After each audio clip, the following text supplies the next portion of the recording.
Hi, everybody. Welcome to the Virtual Foundries podcast. We are on Volume 2, Episode 10.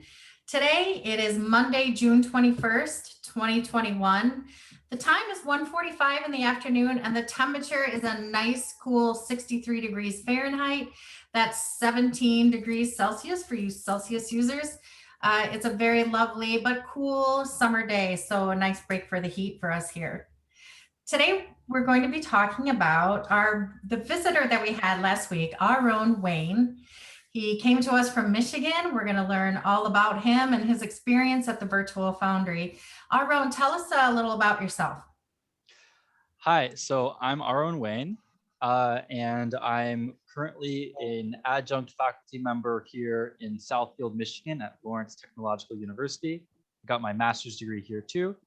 I've been interested in 3D printing for a few years since I started my degree. I make all sorts of crazy stuff.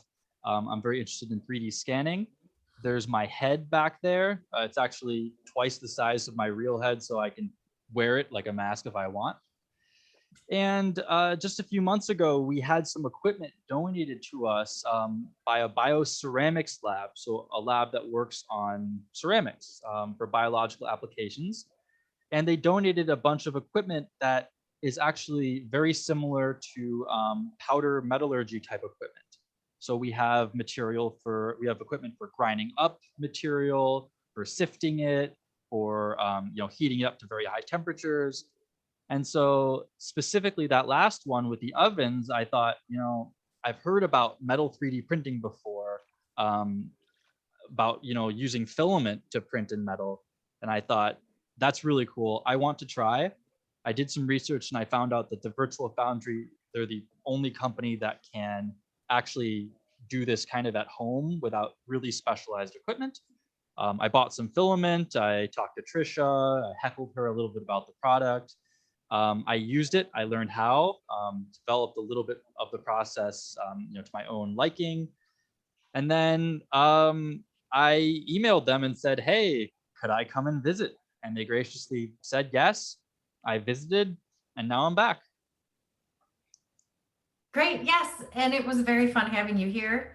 We showed you all around the shop. You worked with Brad for a few days. I tried to impart my love of Stoughton to you, and I think partially successfully at least. Very successful. What made you want to come to the Virtual Foundry and really have this look behind the scenes? Well, I has been doing the metal printing, and I've kind of been a little bit obsessed with it.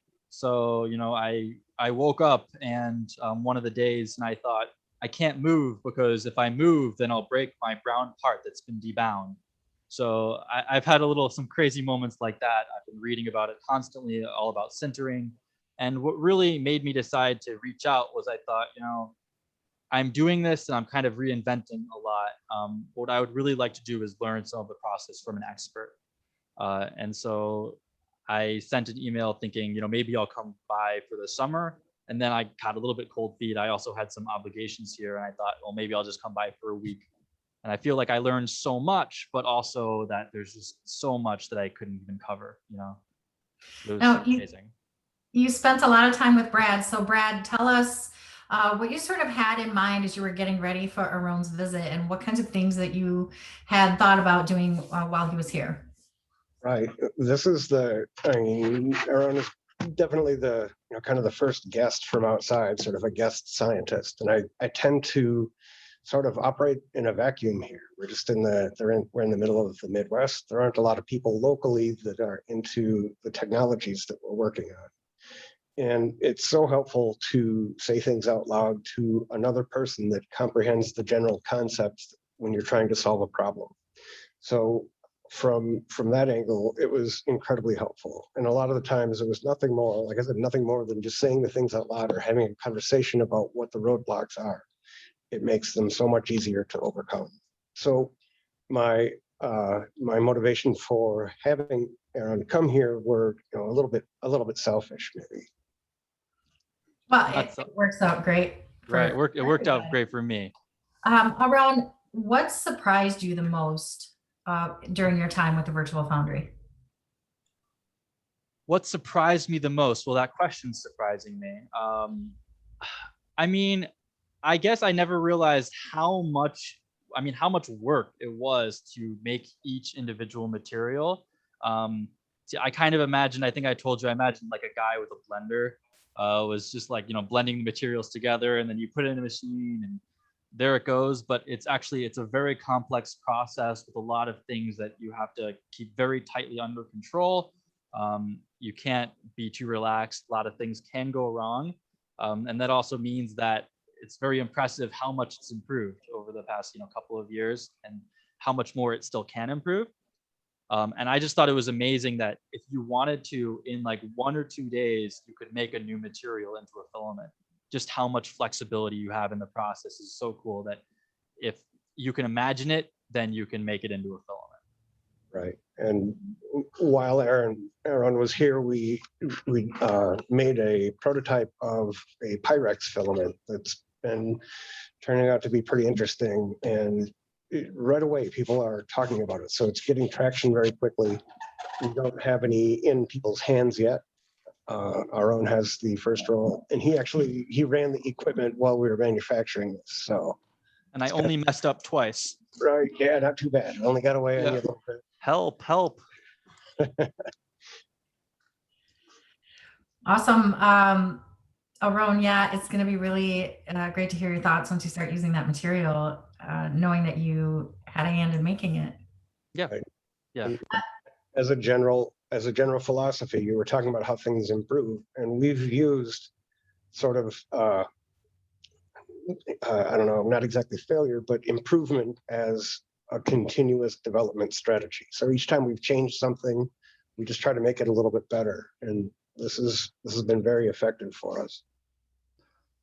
Another thing I'd like to add about what I was surprised about was Brad has pretty much made everything from scratch.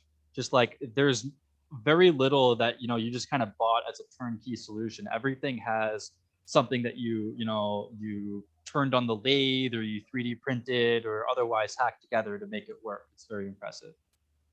Yes, a lot of curb scavenging goes on around here. I love that. So Ahron, what did you learn in your time here? Well, I'm not sure how much I can share. That's not a secret. I learned a lot. Very vaguely, I can talk in vague terms about the process. What's important.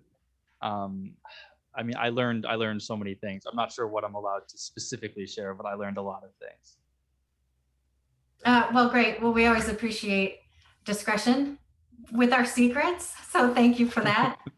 Now, what was your favorite thing about your visit? My favorite thing, I mean, there were a lot of really cool things. It was cool to actually make the filament and like actually run the line. But then there were also just like lots of little experiments that were done.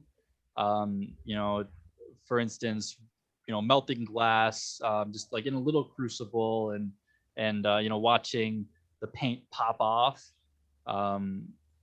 or just learning how to use the printers there. Seeing all the various types of material that you made, filament out of moon dust, simulated moon dust.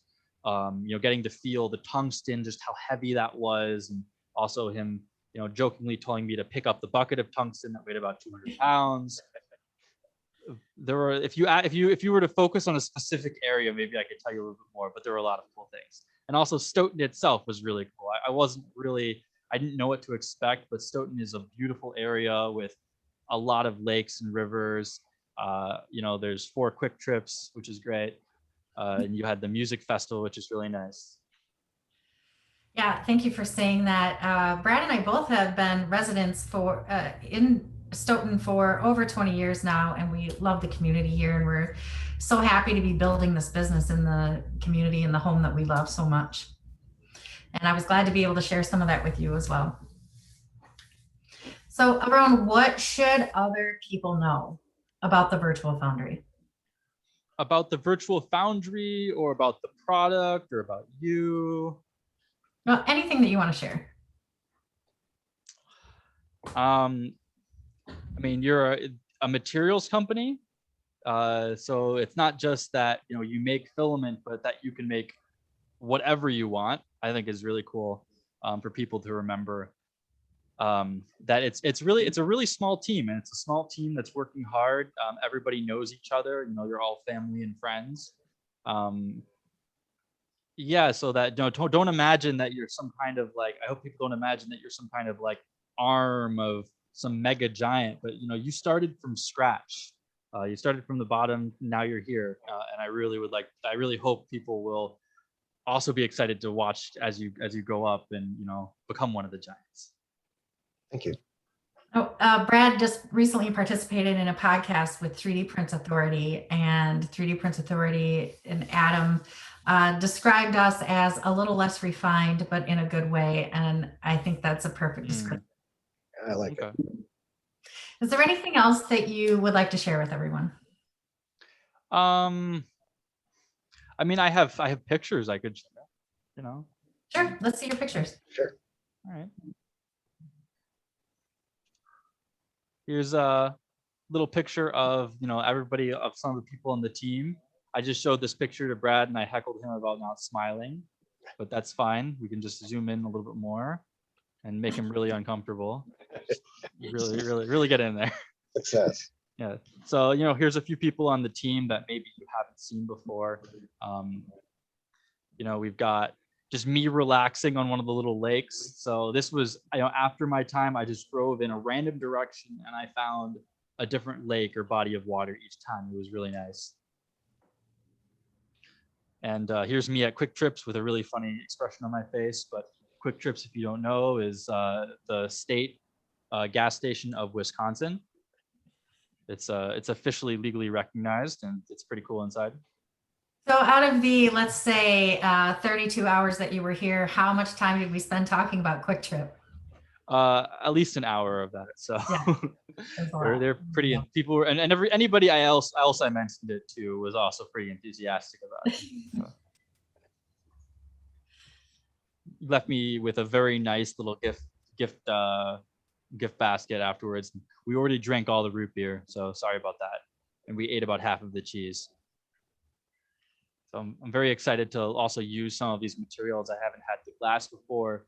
And I'm also excited to try, you know, Brad gave me a new crucible to try. So I'm really excited to be doing, there's a lot of experimentation still going on to make the product better, easier to use, you know, and stronger, things like that. So I'm very excited to be part of that process. Yeah. Here, let me stop sharing my screen because I don't have any more pictures there. Oh, all right. Well, thank you for doing that. So everybody, you can see a summary of Ahron's visit in the Virtual Foundry user forum. And you can also see posts from Ahron on Reddit, Hackaday, and various other media places. And we will post links to all of those in the description of this video as well. So Ahron, I have one more very important question to ask you. Oh no. What do you call a fish wearing a bow tie? What do you call a fish wearing a bow tie? A bowfish, a blowfish, a suit fish? I don't know. I have no idea. You would call him sophisticated. Oh my God, that's awful. That's terrible. Thank you.